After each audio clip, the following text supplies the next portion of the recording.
अगली न्यूज थोड़ी इंपॉर्टेंट भी है और बहुत अच्छी भी है।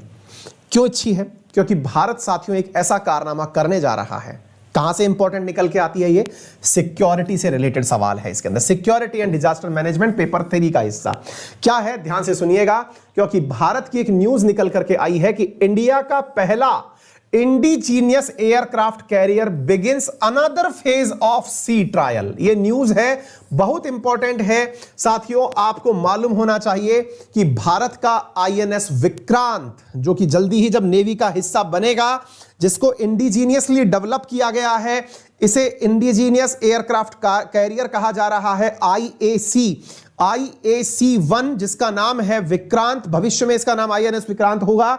ये इन दिनों समुद्र की सैर पर निकला हुआ है। समुद्र की सैर पर निकला हुआ है मतलब ऑफिशियली जब ये नेवी को दिया जाएगा उससे पहले इसे समुद्र में चला के देखा जा रहा है। बहुत ही गर्व का और ऐतिहासिक पल है ये। ऐतिहासिक पल इसलिए है क्योंकि अभी तक ये अगस्त में एक बार समुद्र में चक्कर काट के आ चुका है। इसके साथ साथ अक्टूबर में ये चक्कर काट के आ गया है। अब फिर से ये समुद्र में उतारा गया है। 9 तारीख को समुद्र में इसे उतारा गया है। 5 दिन तक के लिए चक्कर काटेगा, समुद्र की गहराइयों में जाएगा और चेक करेगा कि किसी प्रकार की कोई दिक्कत तो नहीं आ रही है। क्या है ये IAC? क्या है ये चीज? आइए मैं बताता हूं। इंडिजीनियस एयरक्राफ्ट कैरियर क्या होता है, चलिए मैं आपको बताता हूं। बहुत ही ऐसी न्यूज जो कि आपके अंदर जोश और जज्बा भर देगी। साथियों, जब भी कभी समुद्र से युद्ध का आगाज होता है तो समुद्र में एक आपको एयरपोर्ट बनाना पड़ता है, एक हेलीपैड बनाना पड़ता है। आप पूछेंगे कैसे? भाई अगर मान लीजिए कि आपका कोई लड़ाकू विमान, देखिए आप कहां पर हैं, आपकी देखने की एक निश्चित सीमा है, लेकिन समुद्र से ही अगर कोई लड़ाकू विमान पानी के चारों तरफ चक्कर काटते हुए उड़े और उड़ करके वापस आकर के डॉक पर बैठ जाए, तो ऐसी सुविधा एक चलता फिरता एयरक्राफ्ट या एक ऐसा चलता फिरता एयरबेस कर सकता है जिसका नाम INS विक्रांत है। बोले मतलब क्या हुआ? मैंने कहा आइए बताता हूं। साथियों, आपको समुद्र में चलता हुआ एक हेलीपैड दिखाई पड़ रहा होगा जिसके आगे की तरफ एक डेस्ट्रॉयर चल रहा है। आप इसे देखें, इधर की तरफ भी एक डेस्ट्रॉयर चल रहा है, इधर की तरफ भी एक डेस्ट्रॉयर चल रहा है, यहां छोटी छोटी नाव चल रही हैं और ये चलता फिरता एक जहाज, पानी के अंदर ये हेलीपैड जैसा एक जहाज चलता जा रहा है जिस पर कि कोई भी लड़ाकू जहाज लैंडिंग कर सकता है। क्या है साथियों ये चीज? मैं आपको बताता हूं। मान लीजिए कि आपके पास मिग विमान है, आपके पास में सुखोई है, आपके पास में अपने लड़ाकू विमान है, लेकिन समुद्र में उतारने के लिए भी तो कोई जगह चाहिए जहां पर जाकर के आप इन्हें खड़ा कर सकें। तो आपने अपने द्वारा एक इस प्रकार का वो बना दिया। सर एक बात बताओ, जो हमारे लड़ाकू विमान है, मिग विमान वगैरह ये हैं, इनमें खुद में भी तो बहुत सारा वजन होता है। मैंने कहा बिल्कुल होता है। तो सर ये चीज जब इस पर उतरेगी तो क्या सर इनके ऊपर कोई असर नहीं पड़ेगा? मैं आपको बता दूं, ऐसे चलते फिरते हवाई ये पानी के जहाज जो है ना, इन्हें एयरक्राफ्ट कैरियर कहा जाता है। एयरक्राफ्ट कैरियर यानी एयरक्राफ्ट को अपने ऊपर रख के चलते हैं। बोले सर जब ये खुद के ऊपर किसी चीज को उतारेंगे तो इनके ऊपर झटके से ये डूबने का टेंशन नहीं रहती क्या? बिल्कुल रहती है।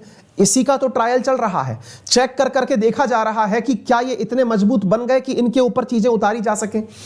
बोले सर सुन के तो फील बढ़िया आ रही है, लेकिन ये बताइए कि क्या हमारे पास पहले से कभी कोई था क्या ऐसा वाला विमान? हमने कहा बिल्कुल है। चलिए हम आपको सारी जानकारियां देते हैं। एक बार के लिए आपको विक्रांत की डेक पर लेके चलते हैं। ये अपना विक्रांत है, INS को मतलब इसको कोचीन शिपयार्ड के द्वारा बनाया गया है। अब देखिए साथियों, होता क्या है, अब इसको समुद्र के अंदर उतार दिया गया कि चलो भैया जाओ समुद्र में उतरो। साथियों अब होता यह है कि अब देखिए आपको यहां पर 2 बगल में छोटे मोटे जहाज चलते हुए दिखाई दे रहे होंगे। ये इसकी हिफाजत में चलते हुए पायलट व्हीकल्स हैं, इसको समुद्र में लेके जा रहे हैं कि चलो तुम समुद्र में। अब इनके ऊपर हेलीकॉप्टर को उतार के देखा जा रहा है। ये खुद भी चल रहा है, हेलीकॉप्टर भी चल रहा है और चलते हुए हेलीकॉप्टर को इस पे उतारा गया है। देखिए कितना ही अद्भुत नजारा है। जब पानी का जहाज चल रहा है, उड़ता हुआ हेलीकॉप्टर इस पर लैंड कराया गया और जहाज अपने स्पीड में चलता रहा। आपको जान के आश्चर्य होगा साथियों, इसका वजन जो है ना वो 40,000 टन है। किसका वजन? ये जो पानी के डॉक पर आप चलता हुआ से देख रहे हैं, जहां से हेलीकॉप्टर उठ के भी चल दिया, जिस पर हेलीकॉप्टर बैठ भी गया। मजेदार बात यह है कि दुनिया के केवल 5 या 6 ही देश ऐसे हैं जो इस प्रकार का डॉक बना सकते हैं, जो इस प्रकार का एयरक्राफ्ट कैरियर बना सकते हैं। उनमें से भारत भी एक शुमार हो गया है। साथियों भारत ने इंडिजीनियसली INS विक्रांत का निर्माण किया है। आपको मैं बता दूं कि INS विक्रांत पहले भी हुआ करता था भारतीय नौसेना के अंदर। लेकिन उसे रिटायर करना पड़ा था क्योंकि बहुत लंबे समय से वो सेवाएं दे रहा था। रिटायर करके हमने उसे एक प्रकार से डिस्टेबलाइज किया। आपको याद होगा बजाज वालों ने उसे परचेज भी कर लिया था, ध्यान होगा बजाज वालों ने उसका लोहा परचेज किया था, जिसकी वजह से बजाज की एक मोटरसाइकिल आती है जिसका नाम है वी नाम से, है ना, बजाज वी के नाम से, विक्रांत के लोहे से बनी हुई एक आती है मोटरसाइकिल, 40,000 टन जिसके अंदर माल लगा हुआ है। साथियों आईएनएस विक्रांत हमारे पास में असल में जो है ये इंडिजीनियस तो है, लेकिन अंग्रेजों के समय का हमने लिया था पहले। मैं आपको थोड़ा सा इतिहास बताता हूं।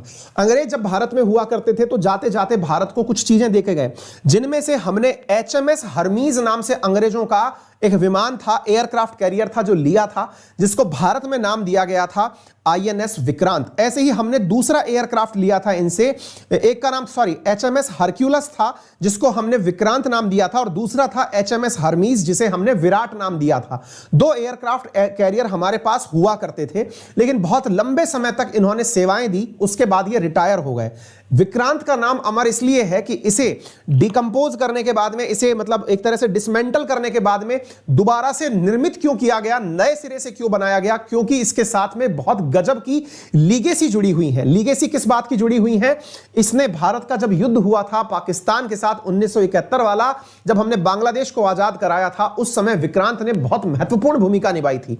ऐसी स्थिति में भारत ने एक बीड़ा उठाया कि हम इंडिजीनियसली अपने ही तरीके से अपना एयरक्राफ्ट कैरियर बनाएंगे, जिसे जीरो से वापस विकसित किया जाएगा, नया बनाएंगे। और इस काम को करने के लिए भारत ने इंडिजीनियसली इस जो आपने एयरक्राफ्ट कैरियर देखा, इसका 76% हिस्सा भारत में ही निर्मित है। 76% इसका जो मामला है वो भारत में निर्मित है। मैं कुछ चीजें बताता हूं आपको, जान करके बहुत गूज़बम्प्स देंगी साथियों। कहते हैं कि इसका कुल वजन 40,000 टन है, लेकिन इसमें से 23,000 टन तो केवल लोहा लगा है।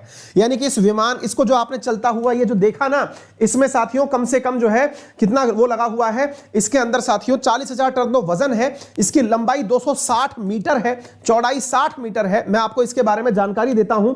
ये जो आप देख रहे हैं इसके अंदर जानकारी ये है कि इसमें 23,000 टन लोहा लगा हुआ है। साथ में कहते हैं कि इसके अंदर कितनी इलेक्ट्रिक केबल लगी हैं, इससे अंदाजा लगाएं कि इसके अंदर 2500 किलोमीटर तक तार को खींच के ले जाओ, इतना इलेक्ट्रिक केबल इसके अंदर लगा हुआ है। इसी के साथ साथ 150 किलोमीटर तक आप पाइप को लंबा करते हुए ले जाओ, इतना लंबा इसके अंदर पाइप लगा हुआ है। यानी कि इतनी सारी चीजें साथियों इसके अंदर लगी हुई हैं।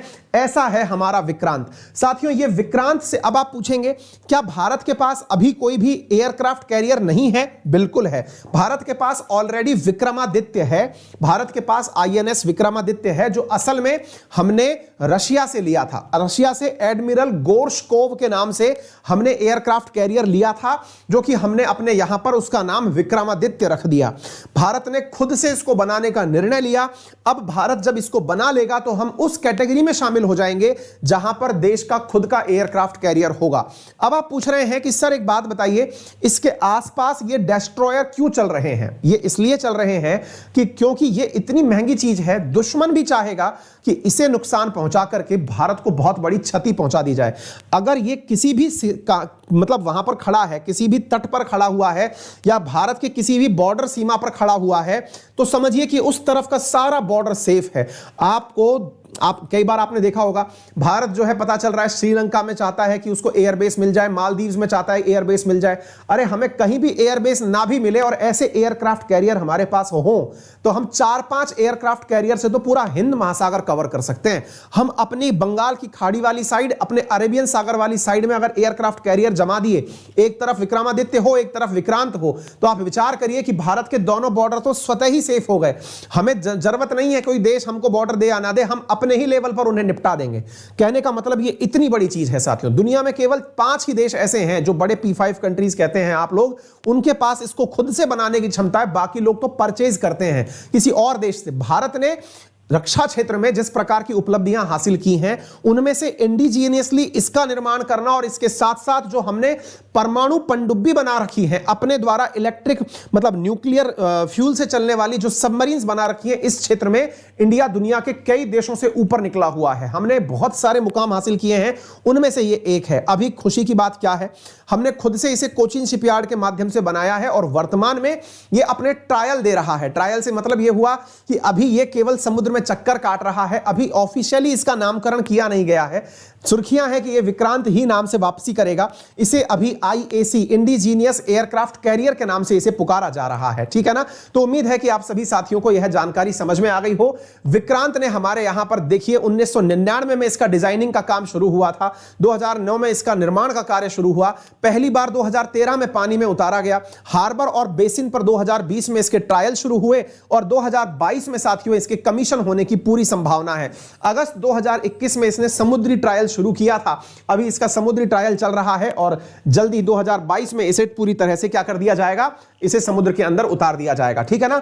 वजन मैंने आपको बता दिया, लागत इसमें 23,000 करोड़ रुपए की आई है, यह आप देख सकते हैं साथियों। 52 किलोमीटर प्रति घंटे की रफ्तार से यह चल सकता है। इस पर 196 ऑफिसर तैनात रहेंगे, 1449 नौसैनिक, 14 फ्लोर का, 14 मंजिल का बना हुआ है साथियों। ये 2300 कंपार्टमेंट है, 30 प्लस एयरक्राफ्ट ये अपने ऊपर रख सकता है। इतनी सारी विशेषताएं लेकर के ये चल रहा है एयरक्राफ्ट कैरियर। अब हमारे पास में विक्रांत, विराट, विक्रमादित्य, तो विक्रांत और विराट के बारे में मैंने बता दिया था। कमीशन करने के बाद में हमें उन्हें रिटायर करना पड़ा था और अभी हमारे पास केवल विक्रमादित्य चल रहा है, जो कि एडमिरल गोर्शकोव के नाम से हमने रशिया से परचेज किया था, 2013 में कमीशन किया था, अभी केवल यही चल रहा है। अगर देखते हैं कि किसके पास कितने एयरक्राफ्ट कैरियर हैं, तो अमेरिका के पास 11 एयरक्राफ्ट कैरियर, चीन के पास 2, इटली 2, ब्रिटेन 2, भारत 1, फ्रांस 1, रूस 1, स्पेन 1। आपको याद होना चाहिए जो रूस के पास 1 है उसका नाम भी एडमिरल गोर्शकोव है, जिसके माध्यम से उसने जिरकॉन मिसाइल का परीक्षण किया था, मैंने कुछ ही दिन पहले आपको बताया था, ठीक है ना। तो आपको याद होना चाहिए जो जिरकॉन नामक मिसाइल चलाई है उसने दुनिया की सबसे तेज मिसाइल जिसे कहा जा रहा है हाइपरसोनिक मिसाइल, असल में वो रूस ने जिस एयरक्राफ्ट कैरियर से चलाई है that is named as Admiral Gorshkov. Bharat के पास भी जो है ना विक्रमादित्य, असल में वो एडमिरल गोर्शकोव ही है, रशिया वाला ही है, ठीक है ना। अब हम अपना विक्रांत और बना रहे हैं, तो आप सोच के देख लीजिए कि हमारे पास 2 हो जाएंगे, इनके पास, सबके पास 2-2 हैं, तो ये कितनी बड़ी चीज है जो आपके सामने है। उम्मीद है आपको ये बात समझ में आ जाए। अगर आपको ये जानकारी समझ में आ रही हो तो सेशन को शेयर करने का कष्ट करें, सभी साथियों के साथ इसे जरूर शेयर करें। मिशन के लिए मैं जानकारी दे दूं, जो भी विद्यार्थी मेरे साथ मिलकर के SSC, डिफेंस, रेलवे या फिर स्टेट PCS जिसमें कि इंडियन पॉलिटी पूछा जाता हो, उन एग्जाम्स की तैयारी करना चाहते हो, SSC CGL, CHSL, JEE, steno phase A, phase 9, इन तमाम एग्जाम्स जिनमें कि इंडियन पॉलिटी डिटेल से पूछा जाए, हिस्ट्री, ज्योग्राफी पूछा जाए, और स्टेट PCS और डिफेंस वाले विद्यार्थी ध्यान दें, उनके लिए हमारी क्लासेस वीकेंड पर चल रही हैं। यदि आप चाहते हैं तो इन क्लासेस को use my referral code Ankit 10 join करके SSC कैटेगरी में ज्वाइन कर लें। मेरे रेफरल कोड के साथ होने वाली फ्री क्लासेस भी आज शाम 7 बजे आपको अनअकैडमी के लर्निंग प्लेटफॉर्म पर उपलब्ध हो जाएंगी। यदि आप में से कोई भी विद्यार्थी हमारे साथ जुड़कर अनअकैडमी पर पढ़ना चाहता है तो अनअकैडमी पर उपलब्ध सब्सक्रिप्शंस में आप 10% का डिस्काउंट अंकित 10 रेफरल कोड लगा के प्राप्त कर सकते हैं। अंकित 10 रेफरल कोड लगा करके आपको अनअकैडमी पर कोई भी सब्सक्रिप्शन, चाहे UPSC, state PCS, SSC, banking, railway जो भी हो, वहाँ पर 10% का डिस्काउंट इमीडिएटली प्राप्त होता है। इसके लिए आप अनअकैडमी का लर्निंग एप्लीकेशन अपने मोबाइल में डाउनलोड कर लें या वेबसाइट से भी आप इसे परचेज कर सकते हैं। 12 महीने का सब्सक्रिप्शन 46,000 में आपको दिया जाता है। रेफरल कोड अंकित 10 लगाएंगे तो 10% का अतिरिक्त डिस्काउंट आपको इसके साथ प्राप्त होता है, ठीक है। बात हो अगर SSC की, सेम इसी प्रकार से आप SSC के अंदर 24 महीने का सब्सक्रिप्शन जो है वो 7800 रुपए में ले सकते हैं। अंकित 10 यूज करने पर 10% का डिस्काउंट वहां पर भी आपको प्राप्त हो जाता है, ठीक है। फिलहाल के लिए इतना ही। अपना ख्याल रखें, बड़ों का सम्मान करें, छोटों को प्यार दें और अपना व्यक्तित्व इस प्रकार से विकसित करें कि महिलाएं आपके साथ सुरक्षित महसूस करें। याद रखिए आज शाम को 7 बजे आपकी फ्री स्पेशल